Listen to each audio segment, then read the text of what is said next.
Komið heil og sæl og verið velkomin í föstudagsþáttinn sem við tökum upp að þessu sinni hérna á Götubarnum við göngugötuna á Akureyri. Við ætlum að fara að venju víðan völl. Já.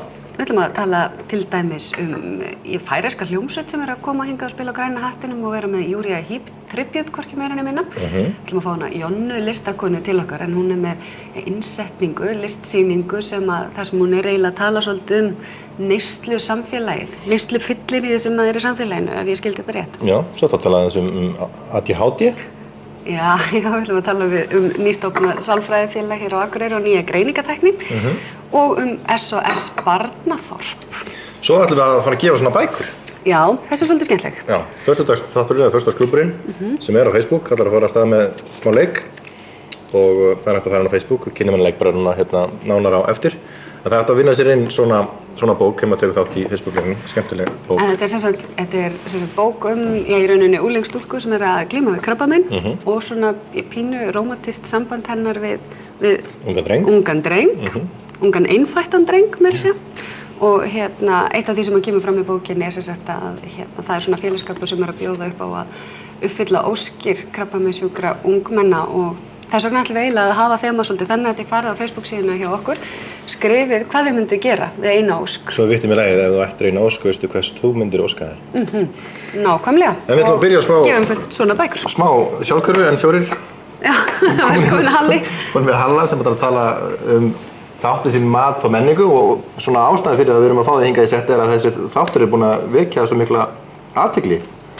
Já, þetta hefur verið ótrúlega skemmtilegt verkefni fyrir mig að fara út úr mínum þægindaramma eða óþægindaramma sem ég var í fyrir þessa þáttaröð. Það er náttúrulega kannski alltaf að taka það fram að þú náttúrulega varst búin að vera að vinna sem matreiðslumaður á veitingastæðnum 1862 í Hofi, lendir í alvarlegu slysi og þannig búin að vera kannski svolítið frá matreiðslubransanum og dettur síðan inn í sjónvarpsbransan eiginlega á samhliða. Hvernig, kannski byrja á því, upplifunum við það? Það var náttúrulega frábært tækifæri að mér skildi vera ýtt út í það og líka bara komast af hækjunum og upp úr hjólastólum og ég er ennþá að leika mér svolítið með mat og ég er að hitta skemmtilegt fólk og rauninni hafa bara mjög gaman í vinnunni eins og var þegar ég var inn í eldhúsinu. Nú er ég kannski komin út úr eldhúsinu og ég ger eitthvað nýtt, það er alltaf skemmtilegt. Og það sem hefur vakið mikla athygli er að þú ert ekkert að standa fyrir fram á borð og þaula einhverja eina uppskrift í heila þátt. Þú ert mikið að heimsækja fólk, þú ert mikið að kynnast fólki, þú ert mikið að kynnast hráefninu líka. Já, ég hef tekið svolítið upprunann, hvar verður þetta til allt saman og hvernig og reyna að hitta skemmtilegt fólk og komast að einhverju skemmtilegu, alveg saman hvort það er bein matartenging eða óbein, en allt er þetta svona einhvern veginn í gegnum munnin samt. Og þú ert búin að vera að kynna þér Food and Fun núna undanfarna þáttum? Já, við fórum í Víking í höfuðborgina, teymið og heimsóttum nokkra staði í aðdragandanum og svona líka svolítið sérstakar hluti. Það er fyrsta viskíframleiðslan á Íslandi og fyrsta súkkulaðigerðin á Íslandi.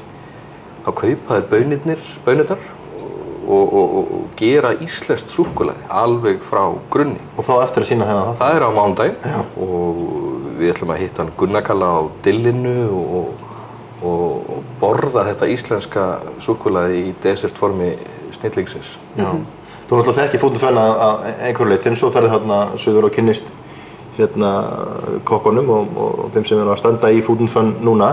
Er þetta risa dæmi á íslenskan mælikvarða allavega?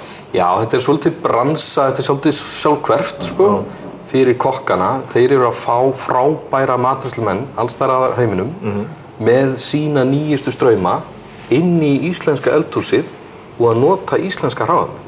Þannig að þetta er frábær vítamínsprauta fyrir íslensku fagmennina.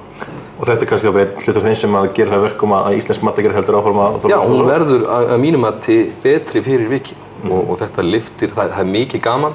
Við kölluðum þetta, þegar ég var að vinna á Vox í gamla daga, þá kölluðum við þetta Food and Run. Já. Af því að það var bara brjálað að gera. Veitingastæðarnir eru stappfullir og rosalega skemmtileg stemming. Það er svo gaman að fá gesti.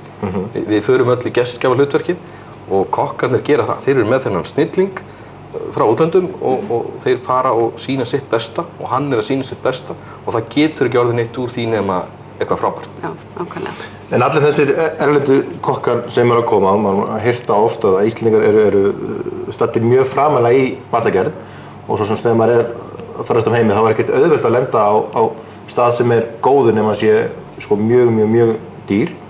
En erum við framalega, erum við svona eins og við höldum sjálf? Já, við höfum verið að skora rosalega hátt í öllum alþjóðlegum keppnum. Það kannski mælistika svolítið til, bæði landsliði í matreiðslu og svo þessi frægasta keppni Bocuse d'Or. Þar höfum átt menn í topp 10 í síðastliðin 10 ár og það segir nú ýmislegt sko. Og ég held að þessi sprengja sem hefur orðið í ferðabransanum, túristabransanum, að það hefur, ég held að gæðin lyftist með. Við erum með ótrúlega gott quality á veitingastofum. Við vorum að tala um þetta, varðandi bara veitingahús bæði í Reykjavík og Akureyri, kannski sérstaklega þetta í Reykjavík, að þetta eru ótrúlega margir staðir sem eru bara svona frábærir. Já. Það er ekkert margir, eða ótrúlegt meðan við stærðina að það séu svona margir frábærir veitingastaðir. Heimsótti nokkra sem eru kannski svolítið svona öðruvísi og ekki þessir hipp og cool sem eru kannski efst í blöðunum eða auglýsingablöðunum, að staðir sem eru bara hreinar perlur, gimsteinar í Reykjavík. Eins og? Náttúrulega, það var nú reynslubolti, hann Brynjar Eymunds, ég heimsótti hann á höfnina og það er svona orðin veitingastaðakjarni í gömlu smábátahöfninni í Reykjavík og þar til dæmis frábært að rölta Svangur. Það er bara paradís fyrir sælkeri eins og mig sko, að þú byrjar bara á morgunverði til dæmis inn á Slippar og labbar svo í kaffi, það kopar, það er steikhúsið, þetta er endalaust. Endalaust gott. En þessir kokkar sem koma hingað, einhverjar líkur að þeir sé að taka með sér einhvern smá part af Íslandi inn í sína matagerð úti? Og það hef ég líka séð sem gestur á veitingastöðum þeirra erlendis þegar ég hef verið að ferðast og heimsækja þessa vini sem maður hefur kynnst í gegnum Food and Fun. Þar sér maður í matselunum litlu punktana sem þeir hirtu á okkur. Þannig að það er allir að græða. Allir að vera. En hvernig viðbrögð ertu að fá við þættinum, Matur og menning? Frábær. Ég kíka annað slagið inn í eldhús með pínlítið heilræði. Ég tek kannski einhverja hluti sem við erum vön að umgangast í eldhúsinu en erum kannski óörugg með. Og ég sýni kannski áhorfendunum pínlítið svindl. Já. Ég einfalda þetta kannski. Daginn tók ég Bernes. Það var margir búin að spyrja mig Bernes og ég var svona Bernes hotline fyrir vini mína. Halli, hvernig á ég að gera Bernes? Þannig að ég leysti það mál og fór bara fram á myndavélina og gerði Bernes og svindlaði og fekk svo skammir kollega minna fyrir. En þeir viðurkenndir reyndar allir leið að jú, sjálfsög gerum við þetta svona líka. En það líka skemmtilegt að taka einfalda hluti eins og að brýna hnífana sína. Hvernig höldum við verkfærunum okkar góðum. Og finnur fyrir því að fólk Já, þetta eru kommentin sem ég fæ. Takk kærlega fyrir að einfalda súkkulaðikökuna. Á hvað hita á ég elda nautalundina og allt þetta. Og uppskriftirnar náttúrulega að finna, svo við komum því nú inn á heimasíðuna okkar, n4.is. Við erum svona alltaf annað slagið, það er ekkert í öllum þáttum, það er regla í þáttunum að hafa enga reglu, en það er regla að vera stundum með einhverju uppskriftir, eitthvað sem við erum að búa til og það er allt hægt að skoða inn á n4.is og þættina. Og þú ert náttúrulega sérstaklega spenntur fyrir næstu tveimur. Ég veit þú varst að segja mig frá þessu öllu saman. Já, þess vegna erum við svona glaður með að koma. Aðeins að fá að tala um það sem við erum að gera þessa dagana. Það er næsta mánudaginn. Þá erum við svona svolítið að setja slaufuna utan þetta Food and Fun, þessa rannsóknarferð okkar. Og svo eftir rúma viku, þá erum að vinna núna matarferð Mývatnssveit, hávetur.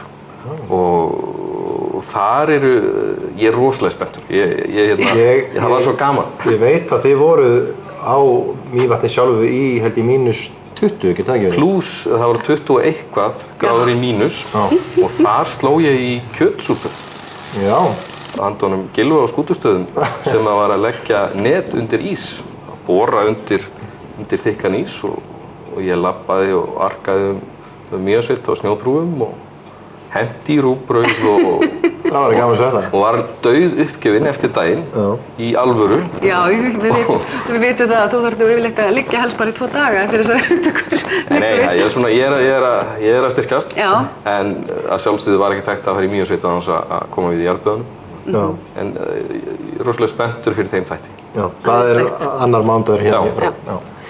Gaman að fá þig. Já, til nefngu þetta og þú ætlar að keyra þetta út mars, þá ætlar í frí og byrja svo aftur í sumar eða ekki? Já, við erum með á teikniborðinu núna þátt sem okkur langar að ólega eða konsept sem okkur langar að gera og vinnu heitir 4x4, matur og menning og 4x4 eru 4 landsfjórðungar og 4 heimsóknir í hvern og finna kannski þetta skrítna og skemmtilega og kannski að fá okkur stóran trukk og keyra landið Fjölsjóðardrifin vantarlega.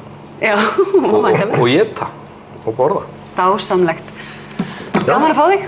Takk hérlega fyrir mig. Og bara hlakka til að sjá. Við ætlum að halda áfram í föstudagsþættinum bara hérna eftir augnablik.